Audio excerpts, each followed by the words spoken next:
In the spring of 1874, in Cottonwood County, Minnesota, my mother buried food in the ground while the sun was shining and the wheat stood green, and there was not a cloud of trouble anywhere in the sky.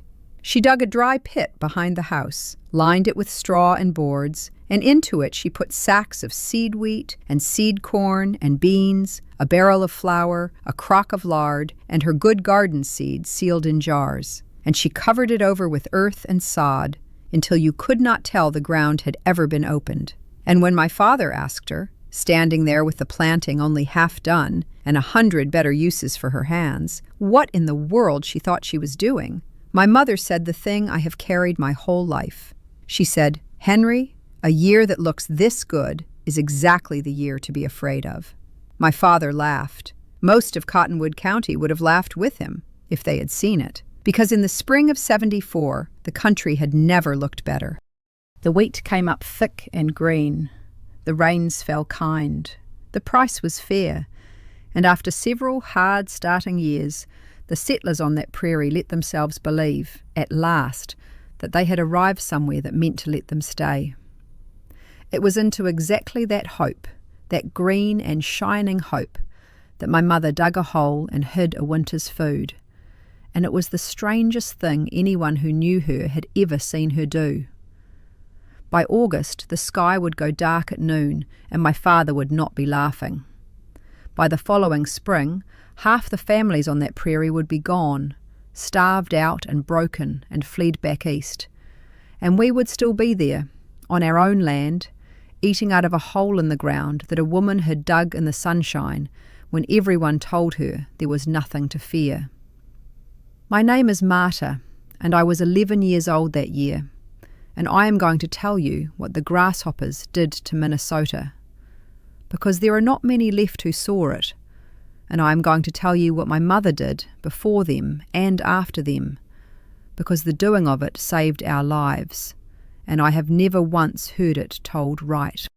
You have to understand what my mother was, because my father, who loved her, did not fully understand it until the year was over, and he was the one married to her. My mother, Karin, had come from the old country, from Sweden, from a family that had lived through the great hungers there, the years the harvest failed and the parish buried its children. And she had grown up on the knees of women who had survived those years, and who taught their daughters the one lesson such years teach, which is that plenty is a liar, and the earth owes you nothing, and the only food you can count on in a bad winter is the food you hid in a good summer. My father, Henry, was American-born and open-hearted, and he farmed by hope, and my mother loved him for it and did not trust it for a minute, because hope had never yet dug anyone out of a famine. Between them, they made a marriage and a farm, and most years, his way and her way rubbed along well enough. The year of the grasshoppers was the year the difference between them mattered more than anything else on earth.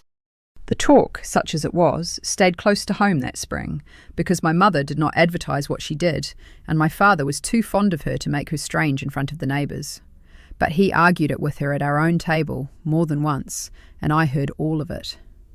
He said they could not afford to lock up good seed and good flour in the ground when every hand and every dollar was needed to make the crop that was standing right there, green and promising in the field.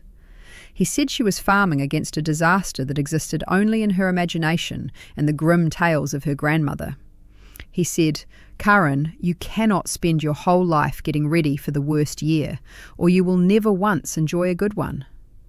And my mother, who did not argue much because she did not need to, said only that she had enjoyed plenty of good years by knowing they would not last, and went on sealing her jars. I will tell you the one thing of my mother's that I did not understand until later, and then I will let it wait. Among the things she kept and would not eat and would not let us touch no matter how the next winter pinched, was a small cloth sack of dark rye flour, old country rye, that she had carried with her from Sweden and guarded across an ocean and half a continent. It was not enough to matter as food. It was maybe 2 pounds of flour, but she kept it back through everything that came, and I did not understand why a starving family would guard 2 pounds of flour it would not eat. And I will come back to it, because in the end it was the truest thing she owned. What my mother was doing that spring was not clever and it was not strange, though it looked strange in a green and hopeful year. It was the oldest farming there is, older than any machine, the farming of people who have known hunger, and it came down to one idea, which was that a farm is not judged by its best year, but by its worst, and that the whole purpose of a good year is to store against the bad one that is always, sooner or later, coming. She was not trying to predict the grasshoppers. She could not have. No one did.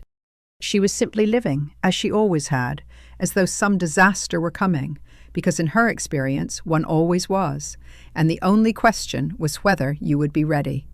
She put by seed for a crop she might have to plant with nothing to buy it. She put by food from mouths she might have to feed with nothing to earn it. She buried it deep and hid it well, not from grasshoppers she could not imagine, but from the fire and the thief and the desperate neighbor and all the ordinary disasters a careful woman guards against. That the disaster that actually came was one no one on that prairie had ever seen was in the end beside the point. She was ready for a bad year, and a bad year is a bad year, whatever shape it wears when it arrives. She said it to my father the once when he pressed her hardest, and I have never forgotten it. He asked her what exactly she thought was going to happen to justify all this hiding, and she said, "I don't know what." She looked out at the green wheat. Nobody ever knows what. You don't save because you know what's coming. You save because you know something is. The thing my father could point to, the flaw in her that gave him something to argue against, came that early summer, and it seemed at the time to prove him right. One of her buried crocks, the lard, was set too shallow and too near the surface, and the summer heat got into it, and it turned, and when she opened it to check her stores, it was rancid and spoiled, and a waste of good lard she could have used fresh. My father was kind about it, but he made his point. "You see," he said, "you lock things away against a day that never comes, and the things spoil, and you have lost them for nothing." And he was right that once about that crock, and my mother did not argue, because she was not a woman who argued when she was wrong. But she did not stop hiding food. She learned from the spoiled crock instead.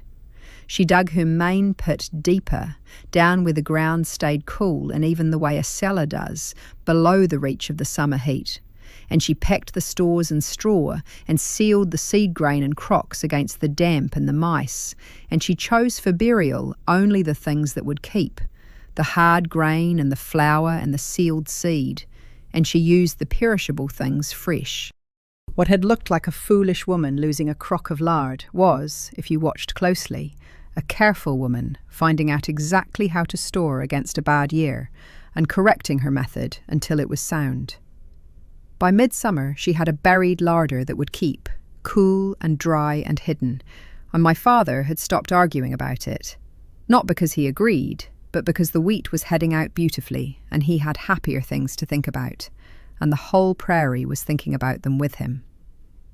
I will tell you what that wheat looked like in July of '74, because I want you to feel how cruel what came next was. It stood tall and thick and gold to the horizon, the best crop anyone on that prairie had ever grown, the crop that was going to pay the debts and buy the lumber and prove that the years of hardship had been worth it. Every family in Cottonwood County looked out at that wheat and did its arithmetic and let itself, finally, hope. My father walked his field in the evenings with a look on his face I can still see, a man watching his whole future ripen. My mother walked it too, and was glad, and said nothing to spoil it, but she did not stop watching the west, because watching the west for whatever might be coming was simply what she did, in a good year most of all. And then, on a hot, bright afternoon in late July, the west began to change colour. The signs, the little ones, had been there for a few days if a person knew to read them, though no one did, because no one alive on that prairie had seen this before. The air had been strange and still and hot. Word had drifted up from the settlements to the southwest, from Kansas and Nebraska, of some trouble with hoppers, but such word always drifted from somewhere, and we thought little of it. And then that afternoon a haze came into the western sky, a shimmer like heat but not heat, and it grew, and it came on, and it began to catch the sunlight in a way that a cloud does not, a strange silver glittering that people stood in their yards and shaded their eyes to look at and could not understand. Something was coming across the whole width of the sky that would settle in a single afternoon in the days that followed the argument my mother and father had been having quietly at their supper table all spring long. What came was the Rocky Mountain locust, in the greatest numbers any human being has ever recorded of any creature on the face of the earth, and it came down on Cottonwood County that afternoon, and it did not stop coming for hours. The glittering in the west was their wings. They came in a cloud that was not a figure of speech, but an actual cloud, miles deep and miles high, that put out the sun and dropped the day into a strange brown twilight, and the sound of them was like a great wind or a hard rain, the roar of numbers past counting. And then they began to fall. They fell on the fields and the roofs and the road and the people. They fell until the ground was moving and heaving with them, until they lay inches deep and you could not set a foot down without crushing a dozen, until they weighed down the branches of the trees and broke them, and every green thing in the county disappeared under a living, crawling, devouring blanket. The plague did not care whose field it fell on, or which family had hoped, or which had prepared, but it found out the difference between them. And it ate. This is the part that people who did not see it cannot be made to believe. But I saw it, and I will tell it plain.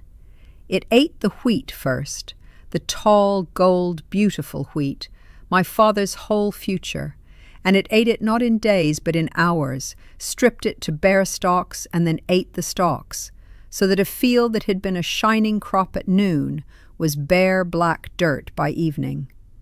It ate the corn and the garden and the grass, and then, when the green was gone, it ate everything else. It ate the leaves off the trees and then the bark. It ate the wool off the backs of living sheep. It ate the harness leather and the wooden handles of the tools where the sweat of men's hands had salted them. It ate the curtains at the windows and the clothes off the wash line, my own dress among them, eaten to rags on the rope. It got into the well. It got into the house, into the flour that was out, into everything not sealed against it. In 2 days, the Rocky Mountain locust ate the whole of Cottonwood County down to the naked ground, and then, as suddenly as it had come, on a shift of the wind, the greater part of it rose up in a roar and was gone, leaving behind its eggs in the ground, and a country that looked as though it had been burned, except that fire leaves ash, and this had left nothing at all. My father stood in the black ruin of his wheat field in the evening after the worst of it, and he did not speak for a long time. I was afraid to go near him. My mother went to him and stood with him and did not say one word about being right, not one, then or ever, because she was not that kind, and because she understood something my father was only beginning to understand as he stood there, which was that the grasshoppers were not the disaster. The grasshoppers were an afternoon. The disaster was the winter coming, and the spring after it, and the question that every family on that prairie was about to have to answer, which was, with the crop gone, and the garden gone, and the seed gone, and no money, and no work, and no help coming, what will you eat, and what will you plant? Now I will make the plain sense of it clear, because the whole meaning of my mother's strange spring is in this, and it is not complicated. You cannot fight a plague of locusts. I want that understood, because there were men on that prairie who tried, who ran into their fields with smoke and fire and sheets and dragged ropes and beat at the cloud with boards, and it availed them exactly nothing, because you cannot fight a thing that comes in the hundreds of billions and covers the whole sky. My mother never tried to fight the grasshoppers, and she never expected to. That was the thing my father and the neighbours could not see until too late. The grasshoppers were unbeatable and unpreventable, and so my mother had not wasted 1 minute of her life preparing to beat or prevent them. She had spent her preparation, all of it, on the one thing that could be prepared for, which was surviving the aftermath. She had not saved her crop, because no one could save a crop from that. She had saved the thing that mattered more than any one crop, which was the family's ability to eat through the winter and to plant again in the spring, so that we were not like our neighbours, thrown wholly on the mercy of a disaster with nothing in reserve. The genius of it, though she would never have let anyone call it that, was that she had prepared not for grasshoppers, but for calamity in general. And so when a calamity arrived that no one could have named in advance, she was ready for it anyway, because ruin is ruin, and hunger is hunger, and food in the ground answers all of them the same. While our neighbours faced the winter with empty hands, we had, buried behind the house, hidden and cool and whole, seed wheat and seed corn to plant a new crop in the spring, flour and beans and sealed garden seed to carry us through.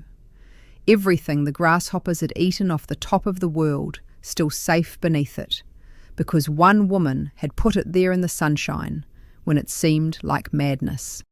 My mother opened her pit that autumn the way a priest opens something holy, and there it all was, and I watched my father look down into that hole in the ground at the food that was going to keep his children alive, and I watched his face, and I will not tell you what a grown man's face does at a moment like that, except that he took off his hat.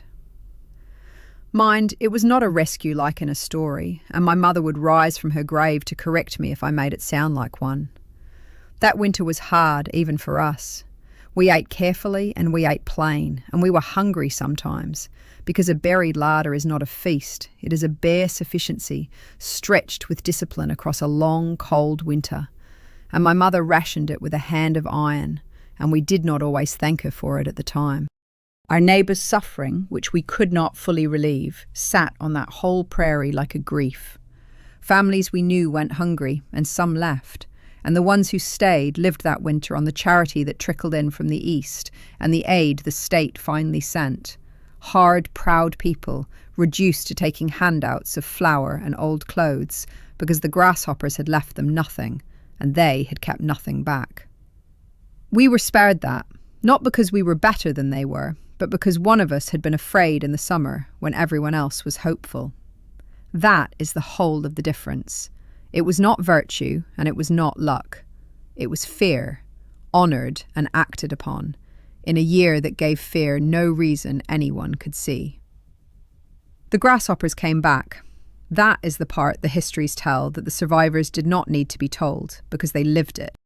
The eggs the locusts left in the ground hatched the next spring and ate what little came up, and they came in some measure for several years after, so that the plague was not one bad year, but a run of them, 4 and 5 years in places, and it was that, the relentless return of it, that broke the families who had thought they need only survive a single blow. And here again, my mother's way was the thing that saved us, because my mother had never in her life prepared for a single blow. She prepared for bad years, plural, as a permanent condition of life, and so each of those grasshopper springs, while it frightened her, did not defeat her, because she had never stopped burying part of every harvest, lean as those harvests were, against the next failure. While the plague taught the whole prairie, at terrible cost, the lesson my mother's grandmother had taught her for free, my mother simply went on doing what she had always done, and we came through all of it, poorer but never destroyed, on our own land, eating our own hidden bread. I come now to the little sack of rye, because the winter of the worst of it is when I finally understood it. Deep in that hard winter, on Christmas, with the buried stores holding but every meal counted, my mother took down the small cloth sack of old country rye that she had carried from Sweden and guarded across the ocean and through the whole calamity, and she opened it at last, and with those 2 guarded pounds of dark rye flour, she baked for Christmas the bread of her childhood, the bread her own mother had baked in the hungry years in Sweden, a dense, dark, sweet and bitter rye that none of us children had ever tasted. And I understood, eating it, what the sack had been. It had not been food. 2 pounds of flour is not food enough to matter. It had been a promise, carried across the world, that no matter how far she came or how hard the years got, she would not let go of the thing that had brought her people through their own famines, which was the memory of how to survive and the refusal to ever be caught empty. She had kept that rye through a plague that ate the wool off of living sheep, kept it for the one day she chose, and she spent it not to fill our bellies, but to feed us something better than bread, which was the knowledge of who we were and how we had lasted. My mother was the granddaughter of women who had outlived famines, and she had crossed an ocean, and she had buried food in the sunshine while wise men laughed. And on Christmas, in the year the grasshoppers ate Minnesota, she fed her children the bread of survival with her own hands. And I have never in my long life tasted anything like it, and I never will again. My father never argued with her about the buried food again. Not once, for the rest of their long life together. He did more than stop arguing. He learned her way, took it into himself. The American who had farmed by hope, the coming, by the hardest teaching there is, a man who farmed by memory and provision as well. And the two of them grew old on that prairie, prosperous in the end. And there was always, every year of their lives, food in the ground behind the house, and the good years most of all. He used to say in his old age to my own children that he had married the smartest woman in Minnesota and taken 20 years and a plague of locusts to notice. And my mother would tell him to hush, but she was pleased, and I saw that she was pleased, and it was a good thing between them to the end. I am an old woman now, the last of that household, and I have told you this because the grasshopper year is passing out of living memory, and my mother should not pass with it. People hear it, and they want it to be a story about a clever trick of hiding food, and it is not, quite. It is a story about a way of living. My mother could not see the future. No one can. She did not know the grasshoppers were coming. No one did. What she knew, what her hungry grandmothers had burned into her, was simply that the good year is a loan and not a gift, and that the whole use of plenty is to prepare for want, and that a person who lives always a little afraid, a little provident, a little unwilling to trust the shining sky, will be ready for the disaster she cannot name, because she was never really preparing for any particular disaster at all. She was only ever preparing for the one certain thing, which is that ease does not last. You cannot know what is coming. You can only know that something is.